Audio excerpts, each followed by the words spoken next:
Bismillah, salam alaikum. Dans cette huitième capsule pédagogique, nous allons parler des styles d'enseignement, des styles de formation. Les styles d'enseignement et de formation dépendent de deux dimensions de base selon les propositions de Ederer et Wilmart en 1983 qui se sont inspirés des styles de management proposés par Blake et Mouton. Alors, les deux dimensions de base des styles d'enseignement, c'est les objectifs tout d'abord. Lorsque le formateur, l'enseignant est basé et centré sur les objectifs, le programme est terminé, les objectifs assignés dès le départ opérationnel qu'il s'est fixé. Et puis, la deuxième dimension, c'est les apprenants. C'est la dynamique du groupe, c'est l'interactivité entre les apprenants lorsque le formateur est centré sur les participants, sur la dynamique du groupe. Alors, selon ces deux dimensions, il y a quatre styles différents d'enseignement. Alors, tout d'abord, nous allons parler du style permissif. Alors, le style permissif n'est orienté ni sur les objectifs, ni sur les apprenants, ni sur la dynamique du groupe ou la dynamique, l'interactivité entre, plutôt l'interaction entre les apprenants. Alors, le style permissif, nous le voyons assez souvent, nous le retrouvons assez souvent dans les séminaires, par exemple. Le formateur, l'enseignant prépare son cours, prépare sa communication, son séminaire avec des recherches, avec des références. Et à la fin, il va imprimer, il va distribuer ça aux participants. Alors, chacun va interpréter, va déduire, va avoir des conclusions selon sa perception, sa représentation du cours ou du domaine. Alors, par exemple, l'enseignant qui fait plus d'efforts dans le style permissif, à la limite, il va poser des questions. Qu'est-ce que vous avez compris? Qu'est-ce que vous avez retenu de ce cours ou de cet exposé? Alors, le deuxième style, c'est le style transmissif. Alors, le style transmissif, il est beaucoup plus centré sur les objectifs. Il est moins centré sur les apprenants. Ça veut dire quoi? Ça veut dire que l'enseignant ou le formateur, il va adapter ou réadapter son cours, sa communication, son atelier, euh, son programme, selon quoi? Selon les besoins des apprenants. Alors, ça veut dire quoi? Ça veut dire que maintenant, il est beaucoup plus directif, mais le programme n'est pas un programme général selon ses connaissances à lui, comme c'est le cas le permissif, mais selon les besoins, selon les attentes des apprenants. Il tient à ce qu'il termine le programme, à ce que les objectifs qu'il s'est fixés dès le départ, assignés dès le départ, qu'ils soient atteints à la fin de ce cours, à la fin de ce module. Il y a le style aussi, le style qu'on appelle le style associatif. Alors le style associatif, comme vous pouvez le voir, il est orienté vers les apprenants. Lorsque l'enseignant, lorsque le formateur est centré sur les apprenants, il est centré sur la dynamique du groupe, il est centré sur les interactions qui existent entre les membres du groupe. Alors, le style associatif, le moindre effort dans le style associatif, c'est quoi? C'est qu'on fait travailler le groupe Tana sous forme de sous-groupe, de triade, de sous-groupe de 5 membres. Et c'est à eux de conclure, c'est à eux de faire l'exposé Taham, sans avoir des orientations de la part de l'enseignant ou là, du formateur. À la limite, il va discuter avec eux les résultats, il va les corriger, à la limite, il va les noter, il va les évaluer.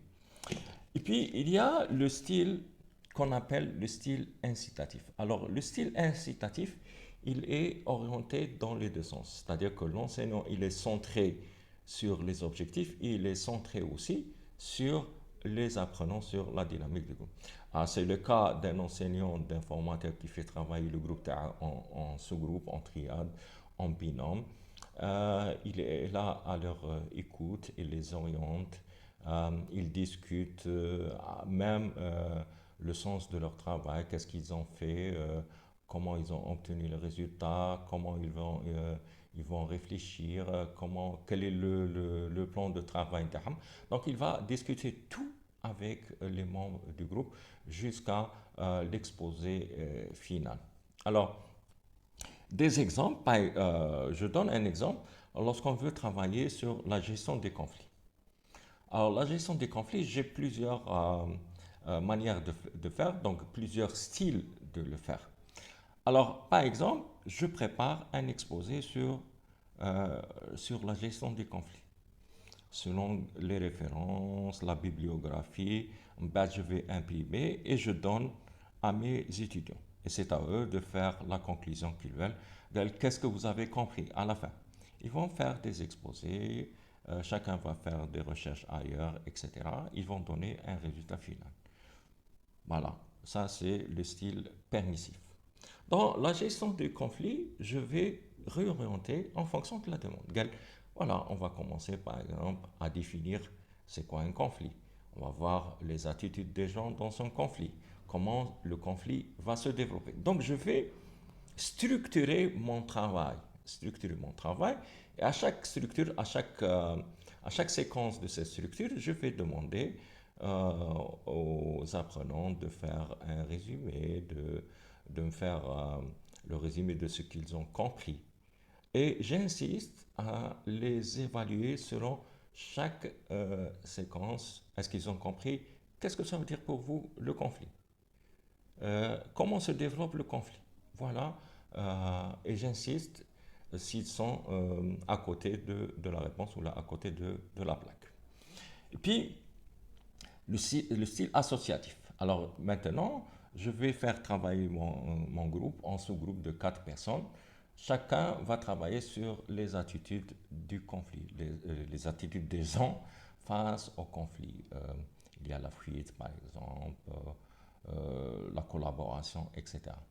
Donc à la fin, ils vont dire, voilà, le style, le comportement flânier, l'attitude flânia. Ils vont faire un résumé. Je vais leur dire, voilà, vous avez bien fait, vous n'avez pas bien fait, je corrige ça, j'ai pas aimé ce que vous avez fait ça, lorsque vous avez fait ça, j'essaie de corriger certains points. Dans l'incitatif, la gestion des conflits, on va travailler les attitudes. Très bien. En ce groupe, on va travailler. Est-ce que vous avez compris qu'est-ce que ça veut dire attitude? Comment vous allez faire votre plan de travail? Quelle est l'attitude la plus indiquée? Est-ce qu'il y a des gens qui font beaucoup plus dans la coopération? Alors, je discute de tous les éléments de leur plan de travail, de leur stratégie de travail jusqu'à la fin. Voilà, donc le permissif, c'est un peu le sachant, je sais, et je transmets ce que je sais. Je transmets ce que je sais, mais en fonction de la demande, des besoins de mes apprenants. Je fais travailler mes apprenants dans l'associatif en petits groupes, en sous-groupes. Le résultat, Huma, les responsables, elle est. L'incitatif, je fais travailler en sous-groupe, mais pas à pas, je les suis dans tout le plan, dans leur stratégie de travail. Voilà, grosso modo, ce que je voulais dire sur les styles d'enseignement, les styles de formation. Alors, retenons deux dimensions, objectif et apprenant. Il y a quatre styles, permissif, transmissif, associatif et incitatif. Merci de votre écoute. J'attends toujours vos feedbacks. À très bientôt. Salam alaikum.